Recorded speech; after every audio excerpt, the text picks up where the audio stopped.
Sometimes you can sit down and talk to the devil and he'll make a lot of sense. He can really get philosophical. He can get technical. Oh, he can get religious. The devil has a lot of things to say. When you stop listening to God, that's when you start listening to Satan.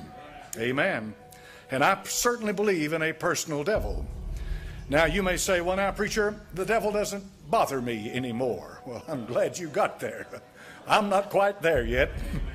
I don't know how you got there, and I don't know where you are. But believe me, he still bothers me.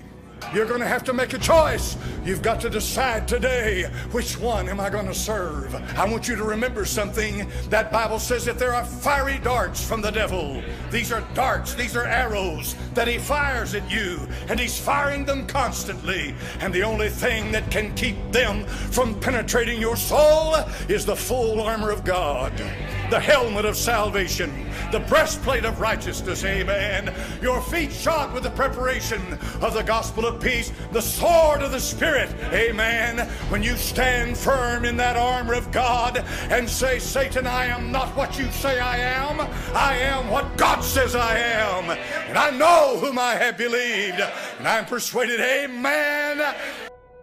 Amen. I'm persuaded he's able to keep that which I've committed to him against that day. You better believe that the war is a war, my friend. It's not a game. We war, but we don't war after the flesh.